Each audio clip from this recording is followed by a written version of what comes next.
Gas आज मैं एक टॉपिक पर बात करना चाहता हूँ, वो है गांधी।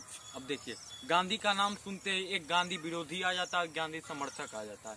तो गांधी विरोधी का कहना बेसिकली इतना ही है कि इन्होंने भगत सिंह का, सुखदेव का, इन सब का साथ नहीं दिया है। और इनका ये भी कहना है पाकिस्तान को अलग महात्मा गांधी ने भी करवाया। उस पर एक अलग वीडियो बनाएंगे। अभी अभी इस टॉपिक पर बात करते हैं कि गांधी जी ने अहिंसा का रास्ता क्यों अपनाया होगा। देखिए, सबसे पहला रीजन तो आप लोग स्टार्ट करते हैं कि 1857 की क्रांति हुई। आप लोग जानते हैं 1857 की क्रांति हुई। बहुत सारे योद्धा हमारे वीर सपूत मारे गए, उसमें शहीद हो गए। और उसके बाद भारत को एक ऐसा लीडर चाहिए था जो बहुत देर तक और अहिंसा के रास्ते, क्योंकि हिंसा अगर जो उस समय कोई करता तो मैं आपको लिखित तौर पर दे सकता था। उस समय सीधा उसको खत्म कर दिया जाता, सीधा उसको उस समय मार दिया जाता, क्योंकि 1919 हम देख चुके थे जलियांवाला बाग कांड। अगर जो गांधी विरोधी को लगता है कि गांधी जी अहिंसा की पुजारी थे, तो मैं आपको बता दूं कि 8 अगस्त 1942 को करो या मरो का नारा कौन दिए थे? गांधी जी दिए थे, भारत छोड़ो आंदोलन के दौरान। तो वो भी चाहते थे भारत आज़ाद हो, लेकिन वो चाहते थे कि हम अहिंसा के रास्ते आज़ाद हों तो ज़्यादा बेहतर रहेगा, क्योंकि खून खराबा होगा, बेकसूरों की जान जाएगी और ज़्यादा चांस था हमें हारने का, क्योंकि उनके पास फौज थी पूरा। मैं ये नहीं कह रहा हूँ कि अगर जो पूरा भारत खड़ा हो जाता तो जीतने का तो चांस ही नहीं था अंग्रेज का, लेकिन पूरा भारत खड़ा नहीं, पूरा भारत नहीं, एक व्यक्ति कहने पर पूरा भारत किसे चलाएगा। लेकिन आ रहा था धीरे धीरे मेरे ख्याल से बहुत सारे लोग आ गए थे। अब अंग्रेज सरकार भी थोड़ी बहुत गांधी जी से डरने लगी थी उसमें। आप लोग जानते हैं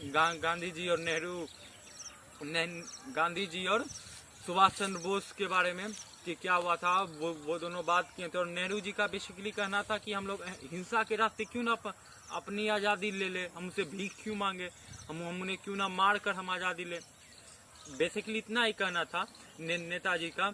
और फिर गांधी ने कहा कि ऐसा क्यों करना, क्योंकि हमें हारने का ज़्यादा चांस रहेगा इसमें, और हम कमज़ोर भी हैं, तो अहिंसा के रास्ते हम लोग आज़ादी ले सकते हैं। फिर गांधी जी का इतना ही कहना था। तो उन्होंने कहा था, फिर गांधी जी ने कहा था कि अगर जो तुम जीते और भारत को आज़ादी दिलाने में कामयाब हुए अपने आज़ाद हिंद फौज से, सबसे पहले मैं तुम्हें बधाइयाँ कर दूंगा।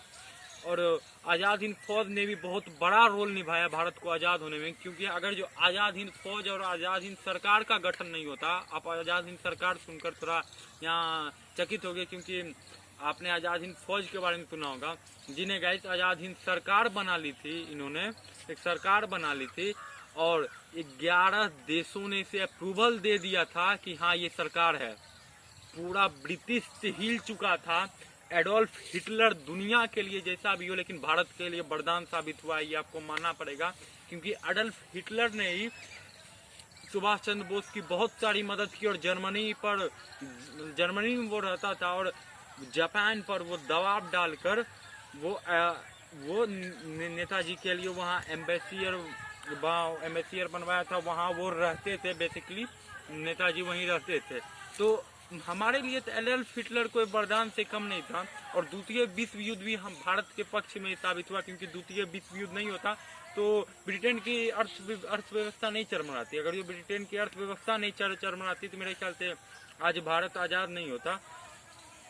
तो हम आते हैं फिर गांधी पर। तो गांधी ने कहा था कि अगर जो आज़ाद तुम करवा सको तो सबसे पहले मैं ही आकर तुम्हें बधाई दूंगा। तो आप लोग जानते हैं उन्हें मार दिया गया था। और गांधी ने जी भी बेसिकली रोल अच्छा निभाया था। उनका अर्थव्यवस्था चरमरा गया था इंग्लैंड का।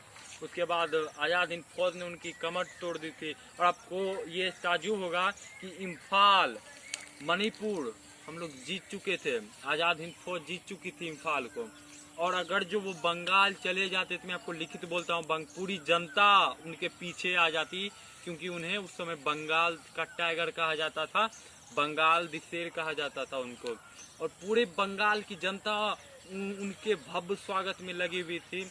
आप जानते हो उन्हें प्लेन से मार दिया गया था, प्लेन में ही मार दिया गया था, शहीद हो गए आज़ाद करवाते। लेकिन अभी तक पुष्टि नहीं हुई है, लेकिन एक बहुत तथ्य अथी दिया जाता है कि वो प्लेन में ही मारे गए थे। तो फिर गांधी जी पर आते हैं। गांधी जी अहिंसा के रास्ते अपनाए और फिर 1942 में भारत छोड़ो आंदोलन में वो करो या मरो का नारा देते हैं। उस समय वो पकड़े भी जाते हैं, जेल भी जाते हैं।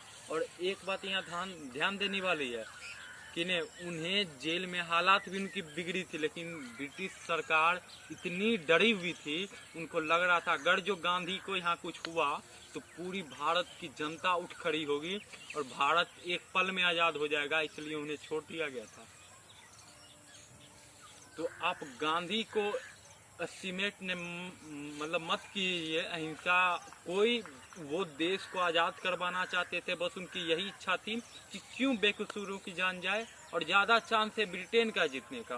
और सही भी है, क्योंकि उस समय हम अकेला अगर जो खड़ा हो जाएंगे कहेंगे हम भारत को आज़ाद करवाएंगे तो पूरा भारत तो मेरे साथ आएगा नहीं। वही गांधी के साथ हुआ था। और हम सबके यहाँ जाकर थोड़ा बहुत बोलेंगे, उनका दुख सुनेंगे, फिर उनको समझाएंगे कि ऐसा ऐसा करते हैं तो सब आएगा सामने, क्यों ना आएगा। सबको दुख था अंग्रेज से। तो बहुत बड़ा रोल रहा है गांधी का आज़ादी दिलवाने में। अब मैं एक वीडियो बनाऊंगा स्पेशली कि बहुत गांधी विरोधी कहते हैं कि भारत पाकिस्तान अलग हुआ है, उसमें गांधी ने बहुत बड़ा रोल अपनाया है। गांधी ने ही भारत पाकिस्तान को बेसिकली अलग किया है। तो मैं उस पर भी बात करूंगा अगली वीडियो में। मिलते हैं नेक्स्ट वीडियो में। धन्यवाद। किसी और टॉपिक पर देखते रहिए मेरा चैनल, लाइक कीजिए, सब्सक्राइब कीजिए। जय हिंद। Enjoy my video.